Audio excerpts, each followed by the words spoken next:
नमस्कार दोस्तों, स्वागत है आपका हमारे खास सफर में, जहां आज हम चलने वाले हैं भारत के सबसे खूबसूरत राज्य केरल, जिसे गॉड्स ओन कंट्री कहा जाता है। हरियाली से ढके पहाड़, शांत बैकवाटर, तटों से टकराती लहरें, दुनिया की सबसे पुरानी आयुर्वेद परंपरा और अनगिनत त्योहारों के साथ केरल एक ऐसी जगह है जो हर यात्री के दिल पर छाप छोड़ देती है।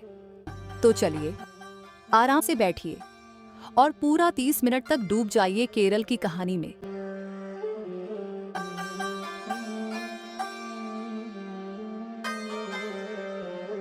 बहुत समय पहले, जब अरब सागर शांत था और पश्चिमी घाट बादलों से बातें कर रहे थे, तभी प्रकृति ने केरल की धरती को गढ़ना शुरू किया।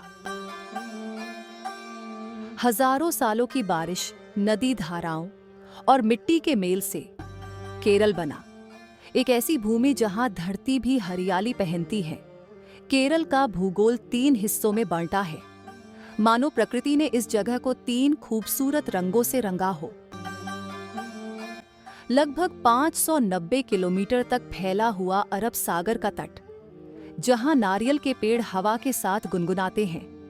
सुबह की सूरज की किरणें जब समंदर को चूमती हैं, तो लगता है मानो पानी में सोना घुल गया हो। अल्लेप्पी और कुमारकोम के बैकवाटर दुनिया में कहीं और इस तरह का शांत पानी और तैरते घर नहीं मिलेंगे।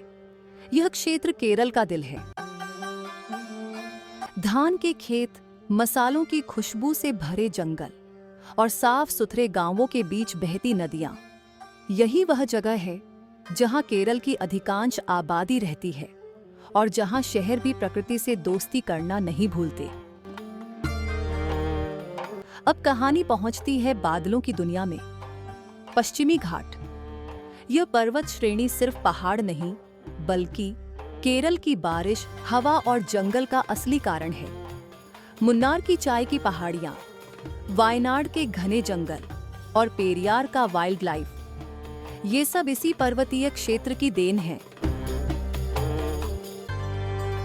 केरल में कुल 44 नदियां हैं। हर नदी बारिश के साथ पहाड़ों से जन्म लेती है और धीरे धीरे समुद्र में समा जाती है। पेरियार, पंबा और भारतपुझा, ये सिर्फ नदियां नहीं, केरल की जीवन रेखा हैं। खेती से लेकर पीने के पानी तक सब कुछ इन्हीं पर निर्भर है। भारत में सबसे पहले मानसून की दस्तक यहीं केरल में पड़ती है। जून में जब काले बादल अरब सागर से उठकर पश्चिमी घाट से टकराते हैं, तो बारिश ऐसी बरसती है मानो आसमान धरती को गले लगा रहा हो। इसी बारिश ने केरल को चाय बागानों, मसालों और हरियाली का स्वर्ग बनाया है। केरल का मौसम शांत, नम और उष्णकटिबंधीय है। साल भर हल्की गर्मी, बारिश की खुशबू और समुद्री हवाओं की ठंडक, यही इस जगह का असली माहौल है। केरल के जंगलों में रहने वाले जीवेशियाई हाथी, बाघ, नीलगिरी तहर और हजारों पक्षियों की प्रजातियां, ये सब पश्चिमी घाट की जैव विविधता का हिस्सा हैं। यही नहीं, केरल दुनिया भर में मशहूर है अपने मसालों, चाय कॉफी बागानों, रबर, नारियल के लिए। तो दोस्तों, केरल सिर्फ एक राज्य नहीं, ये प्रकृति की कहानी है, जहां समुद्र संगीत है, पर्वत कविता है, बारिश भावनाएं हैं और नदियां धरती का संवाद। अगर आपको केरल के भूगोल की यह कहानी पसंद आई हो, तो वीडियो को लाइक करें, चैनल को सब्सक्राइब करें और कमेंट में बताएं, अगला राज्य किस पर चाहिए।